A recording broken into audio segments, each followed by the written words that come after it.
Uharigani mtazamaji wa Channel 10 Plus popote pale ulipo, bila shaka mzima wa afya. Leo ni Jumamosi ya Julai 18, mwaka ni 2026. Karibu katika habari ya kutwa nzima leo kutoka hapa Channel 10 Plus. Msomaji wako ni mimi Eden Bahati. Tuanze na habari za kitaifa.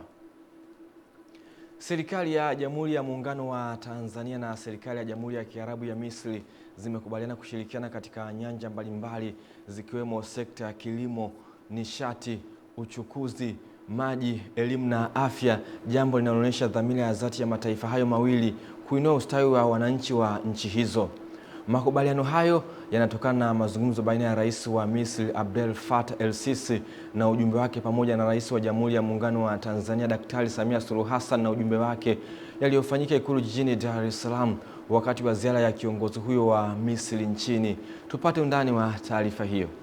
Wakiongea na wanahabari baada ya mazungumzo hayo na kushuhudia utiaji sahihi wa mikataba na hati za makubaliano kati ya Wizara ya Nishati ya Tanzania na Wizara ya Umeme na Nishati Jadidifu ya Misri na pia kati ya Wizara ya Uchukuzi ya Tanzania na Wizara ya Uchukuzi ya Misri, viongozi hao wameeleza yale yaliyojiri katika mkutano wao wa awali. Rais Samia ametaja maeneo ya ushirikiano ikiwemo sekta ya kilimo ambapo wamekubaliana kushirikiana katika teknolojia ya kilimo cha umwagiliaji na ufugaji, jambo ambalo litaiwezesha Tanzania kutumia vizuri eneo lake linalofaa kwa kilimo ambalo ni hekta milioni 29 na kuondokana na utegemezi wa kuagiza chakula nje kama vile ngano na mchele. Kwenye mazungumzo yetu tumebaini kuwa sekta ya kilimo cha mazao na mifugo inayo nafasi kubwa ya kukuza ushirikiano wa kiuchumi kati yetu pamoja na nchi nyingine za Afrika. Kila mwaka nchi za Afrika zinatumia wastani wa dola za Marekani bilioni 70 hadi 100 kuagiza chakula, hususan ngano, mahindi, mchele, mafuta ya kula, sukari, nyama na maziwa. Kama mjuavyo, sisi Tanzania tuna eneo kubwa lenye kufaa kwa kilimo ikiwemo hekta milioni 29 zinazofaa kwa kilimo cha umwagiliaji maji. Aidha, Tanzania inashika nafasi ya pili kwa idadi kubwa ya mifugo barani Afrika. Wenzetu kwa upande wa Misri wamepiga hatua kubwa kwenye sekta ya kilimo, hususan teknolojia za kilimo, umwagiliaji na uzalishaji wa mbegu kwa kutumia chanzo kimoja cha umwagiliaji ambacho ni mto Nile. Sisi Tanzania tuna mabwawa, tuna mito mingi na maziwa, lakini bado tuko nyuma kwenye umwagiliaji maji. Kwa hiyo tumeamua kushirikiana kwenye eneo hili kukuza kilimo chetu.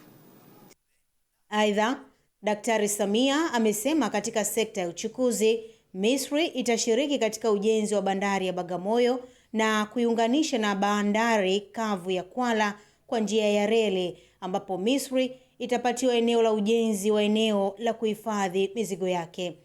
Jitihada za kuinua masuala ya sayansi na teknolojia nchini zimeendelea. Tumezindua mifuko kadhaa ya kusomesha watu wetu ikiwemo Samia Extended Scholarship Program. Nimemuomba tuunge mkono kwenye hili, tusomeshe watu wengi kwenye field za sayansi, cyber crime, AI, ICT na mambo mengine, na amekubali hilo. Na kwa upande wake Rais el-Sisi amepongeza ushirikiano wa nchi yake na Tanzania na kusema Misri ina nia ya dhati ya kuhakikisha makubaliano yaliyofikiwa yanatekelezwa vizuri kwa faida ya nchi hizi mbili. فخامة الرئيس الدكتورة سامية سلوحو حسن سعدت بلقائكم اليوم وأتطلع لمزيد من التعاون الوثيق بين بلدينا لما فيه المصلحة المشتركة لنا ولقارتنا الإفريقية الغالية. Mimi ni Witness Ngalau. Asante Witness Ngalau kwa taarifa hiyo. Changamoto ya ukosefu wa sehemu za malazi kwa ndugu wa wagonjwa wanaofika hospitali ya Benjamin Mkapa imeelezwa kuwa inahitaji suluhisho la kudumu, ambapo balozi wa Tanzania nchini Burundi Gerasius Bakanwa ameshauri hospitali hiyo kushirikiana na sekta binafsi kujenga hoteli ili kuimarisha huduma kwa wagonjwa na kuunga mkono mkakati wa tiba, utalii pamoja na utekelezaji wa dira ya taifa ya maendeleo ya 2050. Taarifa zaidi na Amani Mbando. Balozi Biakano ametoa ushauri huo wakati wa ziara ya pamoja na balozi wa Burundi hapa nchini katika hospitali hiyo, ambapo ameeleza kuwa kutokana na changamoto hiyo inawalazimu ndugu na jamaa wa wagonjwa kutoka ndani na nje ya nchi kutafuta malazi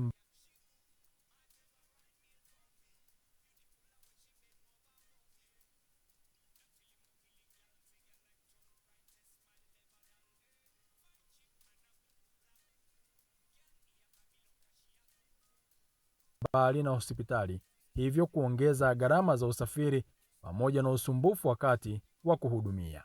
Wale ndugu wanaokuja na wagonjwa wao tunawalaza wapi? Naambiwa mnalo eneo la kutosha, na mnajua tumeanza utekelezaji wa dira yetu ya maendeleo ya 2025-2050, na katika kitu kinachopewa kipaumbele ni ushirikishwaji wa sekta binafsi, kwanza kufikiria uwezekano wa kuwa na hoteli kubwa ya hadhi ya nyota 5, na muone namna ambavyo kinaweza kusaidia wale wanaotoka nje kuzipata huduma karibu, lakini wakiwa na sehemu ya malazi ambayo ni karibu. Aidha, ameshauri hospitali ya Benjamin Mkapa kuongeza jitihada za kutangaza huduma zake katika nchi za Afrika ili kuvutia wagonjwa zaidi wa kimataifa, huku balozi wa Burundi nchini Leontine Nzeyimana akipongeza ubora wa huduma hizo baada ya watoto kutoka Burundi kufanikiwa kufanyiwa upasuaji wa moyo hospitalini hapo. Naona kwamba kumbe jirani kwetu, ndugu zetu wa Tanzania kuna uwezo mkubwa, lakini hatujitangazi ili tuweze, sio kutangaza kwa sababu ya biashara, ile ni kutangaza ili kuwasaidia watu. Mtu kutafuta huduma ya kwenda India, ya kwenda Ulaya na uwezo wenyewe mdogo, kumbe kuna huduma hapa karibu yetu. Mimi ningependa kweli niwashukuru sana na niwaombe uongozi wa hospitali wafahamisheni watu kama mpo. Kwa upande wake, mkurugenzi mtendaji wa hospitali ya Benjamin Mkapa BMH Profesa Abel Makubi amesema uwekezaji wa serikali umeongeza ubora wa huduma hospitalini hapo, huku naibu waziri ofisi ya Rais, Management ya utumishi wa umma na utawala bora Regina Ndege akisema hatua hiyo imeifanya hospitali kuhudumia wananchi wa ndani na wagonjwa kutoka mataifa mbalimbali. Mheshimiwa Rais amefanya kazi kubwa ya kuzipandisha hizi hospitali zetu kwa maana ya hadhi ya huduma. Zina hadhi nzuri ya kitaifa na kimataifa.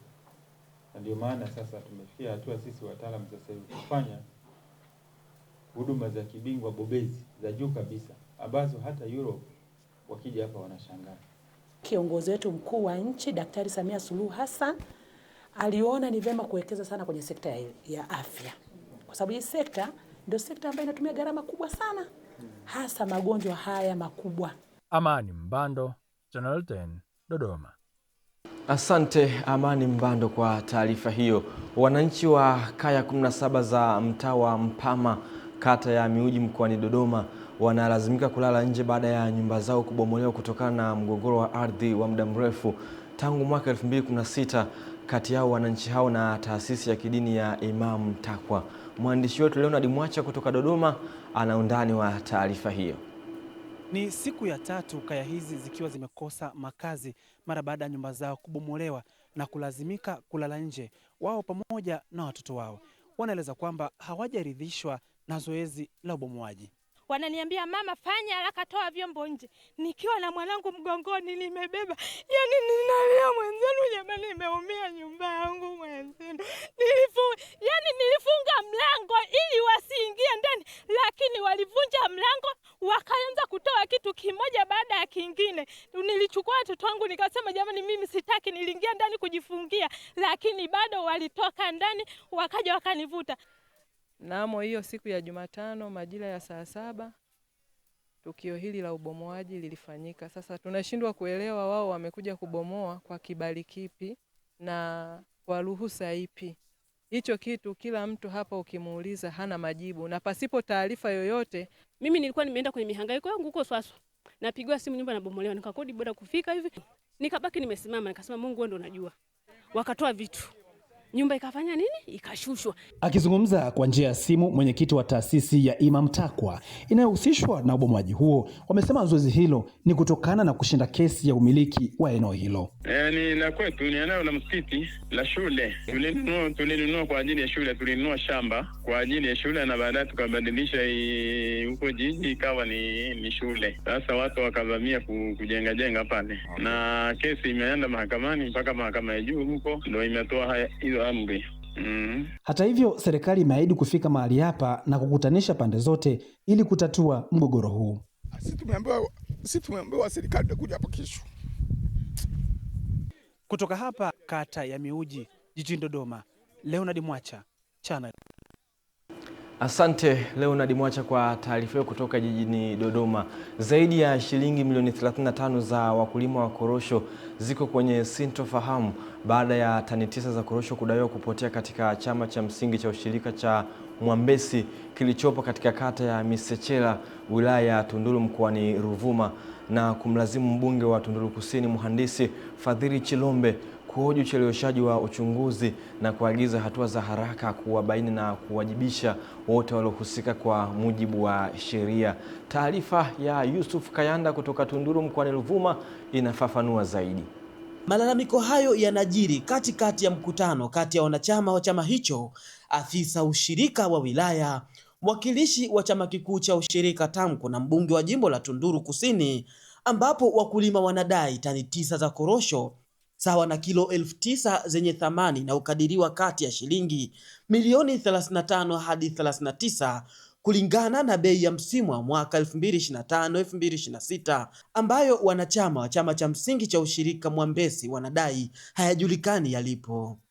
Pakatokea upotevu wa wao ambao bodi wanaijua kwamba wana tani 9 za mazao zilisafirishwa, zikauzwa, pesa inaendelea ilipwa, lakini haikwenda kwa walengwa. Ikageuka ile yetu ya ushuru kuwalipa wakulima ambao hawakulipa na hela yao ile. Na hii bodi hii kwa nini ing'ang'anikie wewe? Wakati si wenyewe wenye chama tunakwambia hivi bodi haitufai.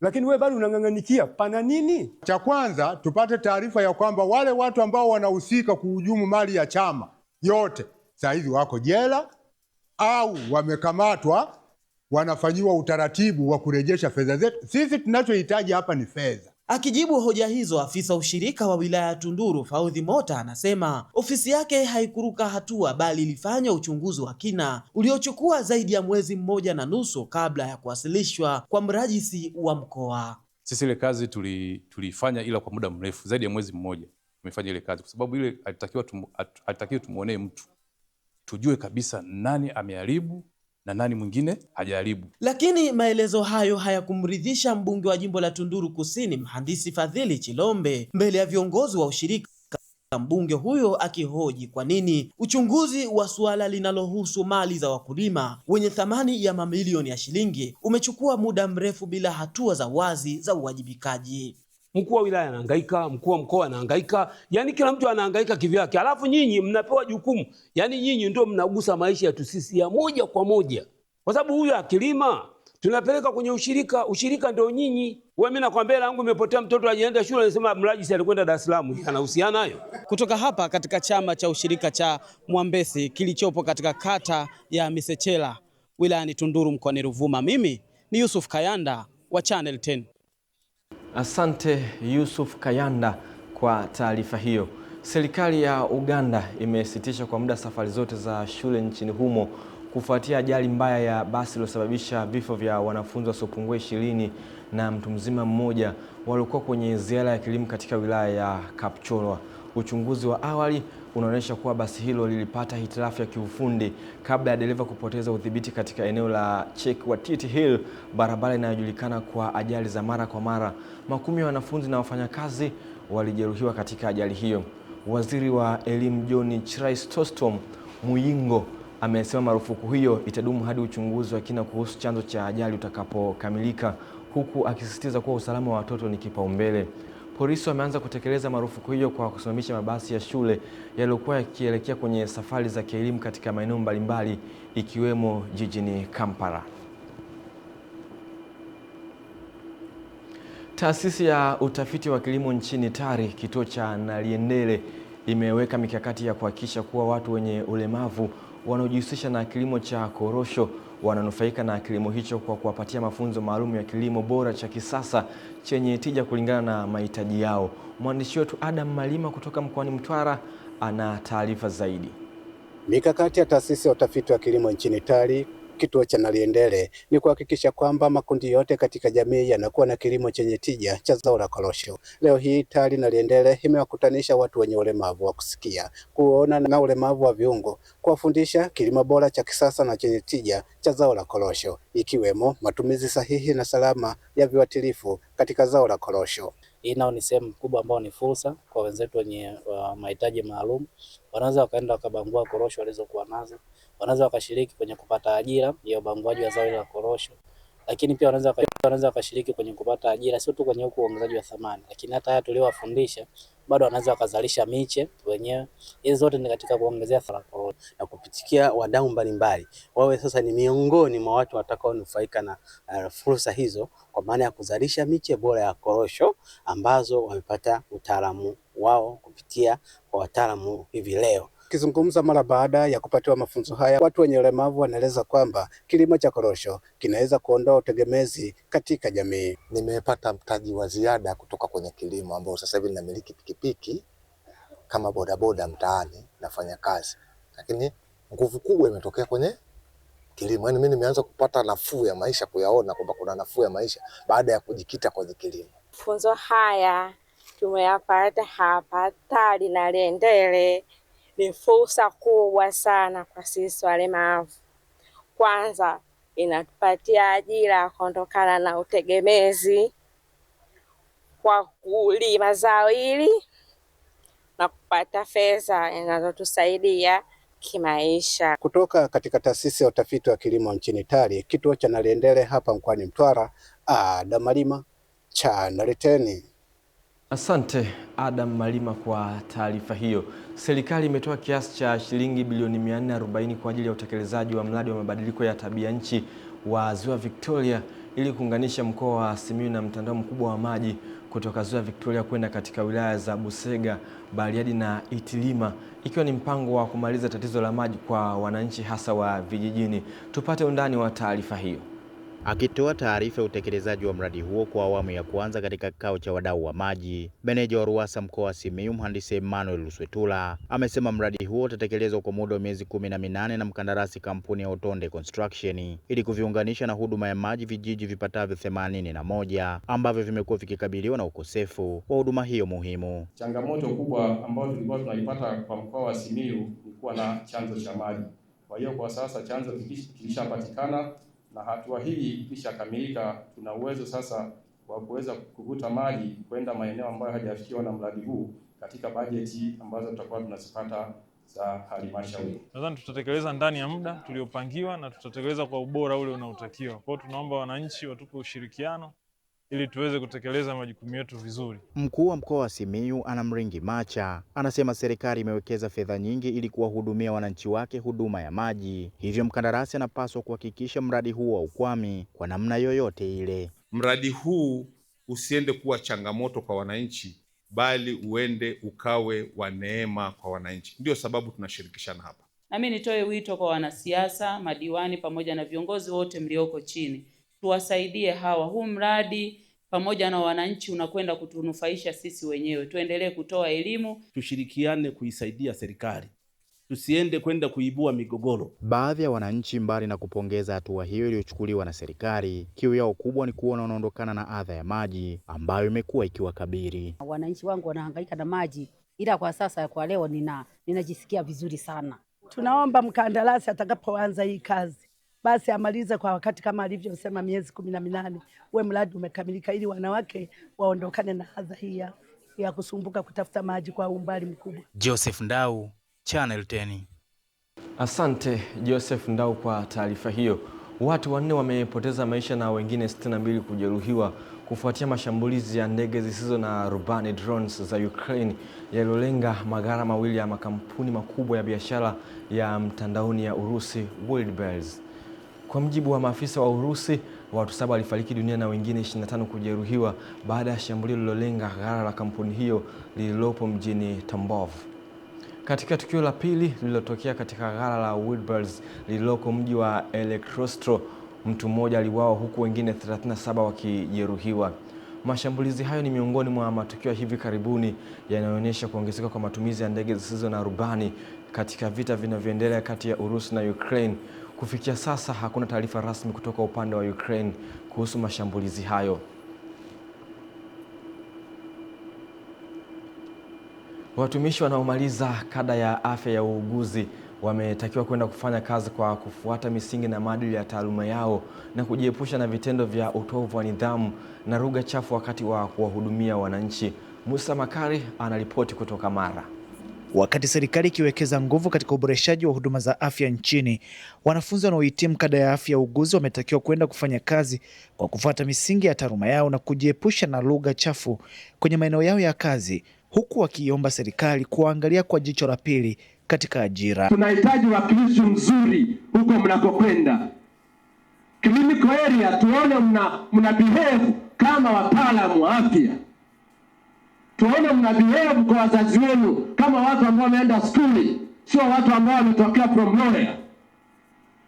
Tuone kwenye community mna behave vizuri. Kama sisi wauguzi ambao tunaenda kuhitimu waweze kutupatia ajira, waweze kutoa ajira ambazo sisi zitaenda kutusaidia ili kuweza kufikisha ujuzi wetu katika jamii ambayo tumeweza kujifunza. Minifu katika kazi zetu na kuhudumia kwa weledi na taaluma. Na hapa wanakumbushwa kwenda kufanya kazi katika kuisaidia serikali kutoa huduma kwa wananchi. Tunaishukuru serikali ya Jamhuri ya Muungano wa Tanzania kuweka mazingira sahihi yanayoruhusu ushirikishwaji wa wadau mbalimbali katika kuchangia juhudi za serikali katika kutoa huduma bora kwa Watanzania. Kuheshimu utu, haki, na zaidi ya hapo umeonyesha jinsi gani ambavyo unathamini wauguzi kuwa na usiri, pamoja na kuwa na usiri katika taifa la wagonjwa, kuwa na huruma, heshima, na tuendelee kufuata kanuni, sheria pamoja na miongozo ya serikali. Haya yanajiri katika mahafali ya 66 ya Chuo cha Sayansi za Afya hapa wilayani Rorya mkoani Mara. Kwenda kuhudumia wananchi, watende mambo mazuri kabisa walioyapata kwenye chuo, ili watu wafaidike na mafunzo yao. Kutoka hapa wilayani Rorya mkoani Mara, jina langu ni Musa Makari. Asante Musa Makari kwa taarifa hiyo. Serikali ya awamu ya 6 chini ya uongozi wa Rais Daktari Samia Suluhu Hassan imetoa zaidi ya shilingi bilioni 100 kwa ajili ya utekelezaji wa miradi mbalimbali ya maendeleo katika wilaya ya Gairo mkoani Morogoro. Miradi iliyotekelezwa ni pamoja na ujenzi wa kituo cha afya cha Njare, barabara ya Comfort Pub, Magoweko na shule ya amali Kwipipa, hatua ambayo inatajwa kuboresha upatikanaji wa huduma za afya na kurahisisha usafiri na usafirishaji. Hayo yameelezwa na Waziri wa Nchi Ofisi ya Waziri Mkuu TAMISEMI Profesa Riziki Shemdoe katika kijiji cha Kwipipa wilayani Gairo baada ya kukagua na kuweka mawe ya msingi katika miradi hiyo, ikiwa ni sehemu ya ziara yake ya kikazi ya kukagua utekelezaji wa miradi ya maendeleo. Akizungumzia shule ya amali Kwipipa, Profesa Shemdoe amesema shule hiyo imebobea katika mafunzo ya uhandisi na itakuwa chachu ya kuandaa wataalamu wenye ujuzi watakaoshiriki katika ujenzi wa taifa. Sehemu hii imejengwa, ni shule ya tofauti kabisa na shule nyingine. Shule hii tunaiita ni shule ya amali, na amali yenyewe ni amali ya uhandisi. Vijana hawa watakapomaliza kidato cha 4, hawa watakuwa tayari wana elimu ya kuanza uinjinia. Mainjinia oye! Profesa Shemdoe amesema miradi hiyo inaonyesha dhamira ya serikali ya kuhakikisha wananchi wanapata huduma bora karibu na maeneo wanayoishi kupitia uwekezaji unaogusa maisha yao ya kila siku. Tumesikia hapa kupitia mheshimiwa mbunge, tumesikia hapa kupitia mheshimiwa mwenyekiti wa Chama cha Mapinduzi, tumesikia hapa kupitia kwa mkuu wetu wa wilaya kwamba fedha kiasi cha bilioni 100 kimeletwa hapa ndani ya kipindi cha uongozi wa Mama Samia Suluhu Hassan. Kwa upande wake mbunge wa jimbo la Gairo Hamed Shabibi amewapongeza wananchi wa kijiji cha Kuipipa kwa kujitolea eneo lililowezesha ujenzi wa shule ya Amal yenye manufaa kwa wananchi wa Gairo na taifa kwa ujumla. Hili eneo lote wamelitoa bure bila kulipa fidia wala chochote kwa ajili ya maendeleo. Kwa hiyo tuwapigie makofi wananchi wa kijiji cha Kuipipa. Na hii shule itasaidia sana wananchi wa Gairo na wananchi wa sehemu nyingine katika nchi yetu na katika mkoa wetu wa Morogoro. Jocelyn Zefania, Channel 10. Asante Jocelyn Zefania kwa taarifa hiyo. China imekumbwa tena na maafa ya maporomoko ya ardhi baada ya sehemu ya mlima kuporomoka katika eneo la Pengshui mashariki mwa mji wa Chongqing na kufunika zaidi ya majengo 10 ya makazi kwa kifusi. Kwa mujibu wa vyombo vya habari vya serikali, watu kadhaa wamenaswa ndani ya nyumba zao kufuatia tukio hilo, huku vikosi vya uokoaji vikiendelea na juhudi za kuwatafuta na kuwaokoa walionaswa chini ya kifusi. Hadi sasa mamlaka zinaendelea kutathmini ukubwa wa uharibifu na idadi kamili ya walioathirika. Maafa hayo yanajiri ikiwa ni wiki moja tu tangu maporomoko mengine makubwa ya ardhi yaliyosababisha vifo vya watu 21 katika mkoa wa Gansu, kaskazini magharibi mwa China, karibu na mji wa Longnan. Matukio hayo mawili kwa kipindi kifupi yameibua wasiwasi kuhusu hatari inayoendelea ya majanga ya asili katika baadhi ya maeneo ya nchi hiyo, hususan yale yenye milima na yanayokumbwa na mvua kubwa. Mamlaka za China zimeendelea kutoa tahadhari kwa wakazi wa maeneo yenye hatari kubwa ya maporomoko ya ardhi, huku juhudi za kuimarisha usalama na kukabiliana na majanga hayo zikiendelea. Naam, kufikia hapo hatuna la ziada kutoka kwenye habari za kitaifa na kimataifa. Tunapata mapumziko mafupi. Tukirejea hapa tutaungana na Esther Mtebe katika habari za michezo kitaifa na kimataifa. Usiondoke.